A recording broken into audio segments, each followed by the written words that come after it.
Ya, pemirsa, Anda masih bersama program Hot Ekonomi. Sebelum melanjutkan perbincangan, rekan Poppy Zedra akan terlebih dahulu menyampaikan sejumlah data untuk Anda. Silakan, Poppy. Ya, baik Andra dan juga pemirsa, pertumbuhan ekonomi Indonesia tahun 2020 ini diproyeksikan masih kemungkinan bisa dijaga di level 1%. Kalaupun terkontraksi hanya 0,4%. Sementara itu, proyeksi pertumbuhan ekonomi Indonesia ini juga dipangkas oleh World Bank, OECD, dan juga ADB. Kita lihat proyeksi pertumbuhan ekonomi Indonesia saat ini dia.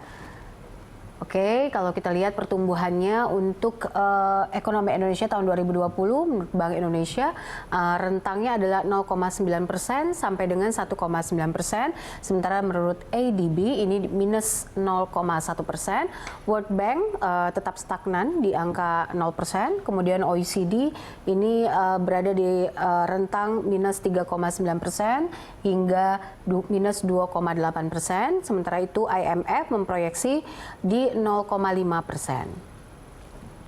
Lalu stimulus ekonomi akibat pandemi. Kita lihat kalau pemulihan ekonomi nasional ini akibat COVID-19 di bulan Maret itu angkanya adalah 405,1 triliun rupiah, naik menjadi 677,2 triliun rupiah. Jadi selama 3 bulan semenjak pandemi ini angkanya berubah hingga 3 kali ya.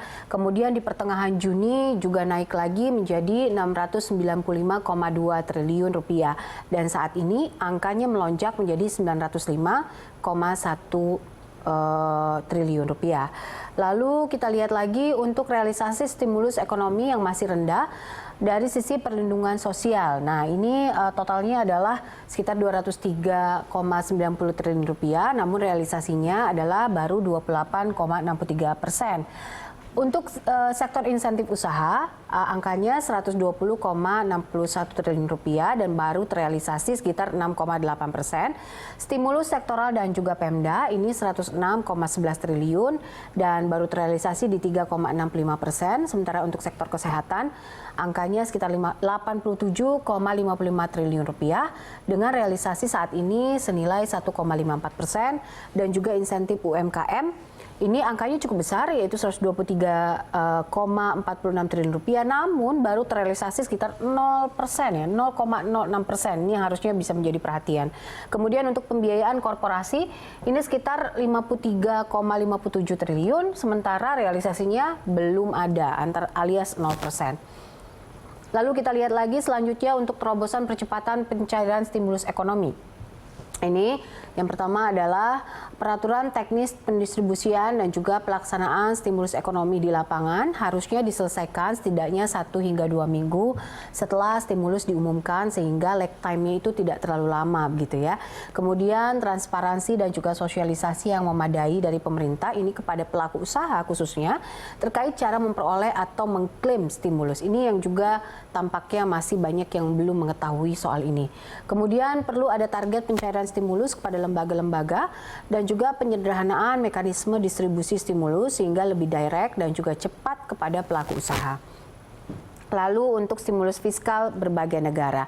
Kalau kita bicara fiskal ini kan juga menjadi salah satu tantangan gitu ke depannya termasuk Indonesia, di mana stimulus fiskal untuk Amerika ini kalau kita lihat perbandingannya sekitar 2.300 miliar US dollar atau sekitar 10,84% dari PDB. Sementara Tiongkok berada di posisi kedua di 766,8 miliar atau sekitar 5,4% dari PDB. Italia sekitar 21,18% dari PDB-nya. Sementara India ini 10% dari PDB, Korsel 14% dan juga Malaysia sekitar 19%. Sementara Indonesia ini hanya di 4,39% dari PDB. Lalu kita lihat untuk langkah pemerintah dalam hal memulihkan ekonomi. Yang pertama adalah pembukaan ekonomi secara bertahap menuju tatanan kenormalan baru.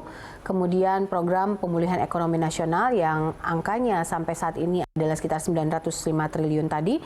Dan juga yang ketiga adalah riset dan transformasi ekonomi. Lalu untuk resiko yang dapat mempengaruhi outlook ke depan, second wave COVID-19 ditengarai juga menjadi salah satu tantangan yang bisa beresiko untuk timbul kembali. Kemudian tensi geopolitik internasional antara Tiongkok dan juga Amerika, lalu tensi politik domestik karena kondisi COVID-19 yang juga terus kondisinya yang masih uncertainty seperti saat ini. Demikian informasi yang bisa saya sampaikan. Kembali ke Anda, Andra Lesmana. Ya baik, terima kasih Poppy atas data-data yang sudah disampaikan dan pemirsa kami akan segera kembali usai jeda berikutnya.